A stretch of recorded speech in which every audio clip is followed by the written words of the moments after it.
Okay, welcome to this new topic in this presentation, which is intellectual property. First, I'm going to explain the concept of intellectual property. After that, we are going to see some examples or types of intellectual property. Okay, so before beginning, what is intellectual property?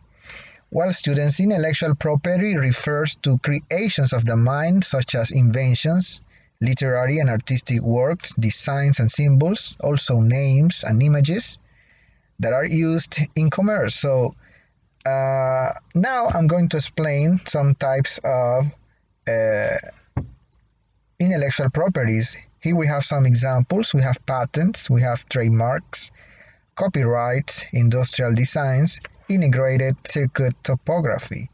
So the first one is patents. What is a patent? Do you have any idea about what a patent is?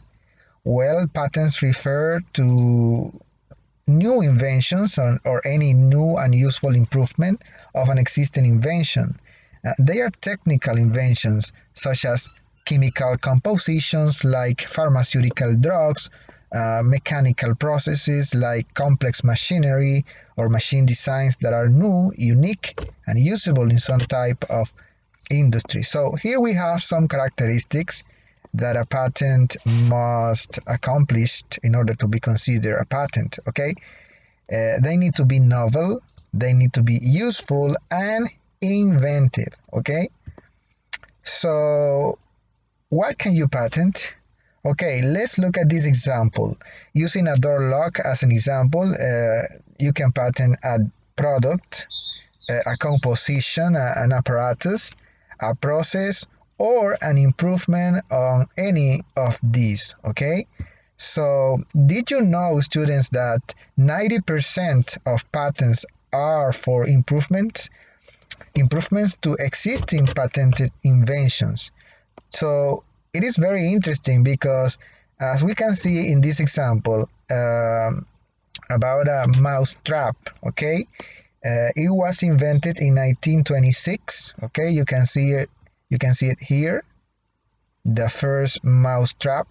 Then in 1976, we have another mouse trap, but improved. Okay, can you find three improvements in these two? Well, in the new one, in the one that was created in 1976, it was improved. Okay, so here we have the new improvements. Here we have, for example, the cheese. The plastic smells like cheese. It was a modification. It was an improvement. Okay. Another was the spring. Here the spring is longer, as you can compare. This one is short. This one is long. Okay. And the other one is this, the hook at the end of the arm. It has a hook, but it doesn't. Okay. So patents can also be applied when you make any improvement, okay, to existing inventions. Now let's talk about trademarks. Okay, trademarks. What is a trademark? Well, a trademark can be a word, phrase, slogan, design, or a combination of these that identifies your goods or services, distinguishes them from the goods or services of others, and indicates the source of your goods and services. It could even be a sound, a scent, or a color. Okay, did you know that? Okay, trademarks, also called services marks, are marks that carry legal. Okay, it is very important here, students. It carries legal weight in terms of representing a brand, often a business and its goods and services. While in this point, I'm going to make a differentiation between a brand and a trademark. Okay. While the brand is what the public uses to identify the company, the trademark protects specific aspects of that brand. So it is necessary to have it very clear, okay? To put it simply, your brand identity is what represents your business reputation to the public, and your trademark is what protects the attributes of your brand from a legal standpoint, okay? So you need to be clear in those concepts, what a brand is and what trademark is, okay? It says, look around you. How many trademarks can you see? Okay. Now let's talk a little bit about trademarks status, okay? I think that you have seen these letters in products, right? Or services. Now I'm going to explain each, okay? There are different symbols to indicate trademark status, okay? The TM, for example, means trademark. SM means a service mark, and an encircled R means registered, okay? They will appear as superscripts after the item they are protecting. The trademark superscript TM is usually used for an unregistered trademark to protect a word, phrase, or logo, etc., as from other potential users, okay? The use of the TM symbol does not, however, ensure that it is protected under the trademark law. On the other hand, the symbol SM protects services rather than products, okay? So you need to make a distinction here. TM means trademark and SM service mark. So SM, the symbol SM protects services rather than products, okay? Similarly, use of the SM symbol does not ensure that it is protected under the trademark law, as I told you, okay, some minutes ago. Legal protection is guaranteed with the registered mark, okay, registered mark, which is an R encircled, okay. This requires registration through the USPTO or any institution in charge of these legal aspects, and it is highly recommended to have a trademark attorney to assist you with the process of registering your products or services, okay?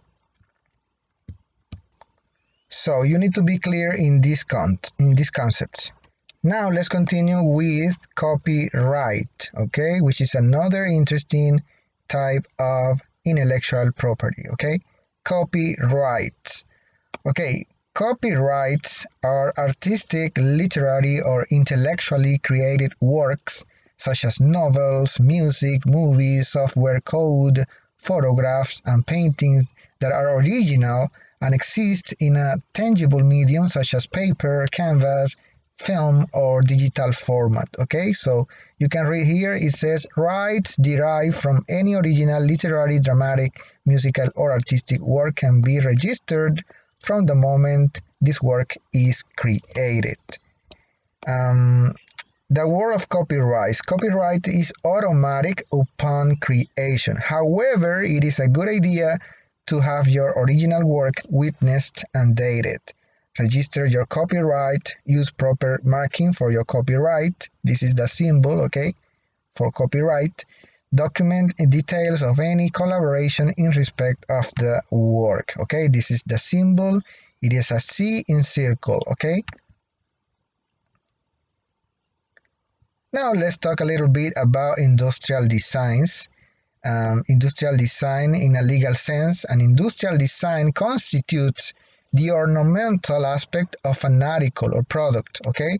An industrial design may consist of three-dimensional features such as the shape of an article, or two-dimensional features such as patterns, lines, or color, okay?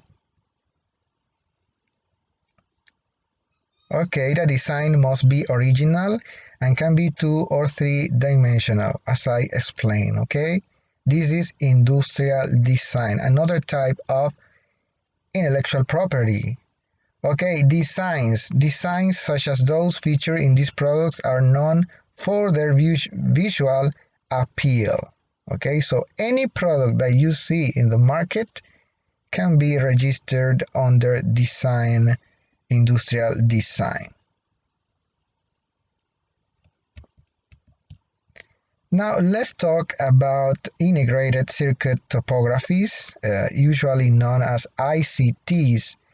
Um, they are the three-dimensional circuit designs that are used in many electrical and computerized products. Integrated circuit topographies are made of complex layers of semiconductors, metals, insulators, and other materials. Okay, some examples of products which incorporate integrated circuit topographies are computers, automobiles, and robots.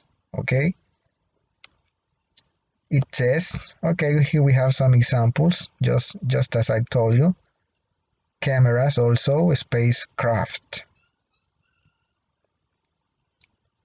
Okay, now let's look at this example. Here we have the BlackBerry, the patent is this one, okay, the number. The trademark is this one, BlackBerry, the trademark. And the industrial design, this is the industrial design. I mean the ornamental part of the product. So students, thank you for watching the videos, and let's continue studying about this interesting topic in legal English, okay? Legal and business English. So have a good time, students.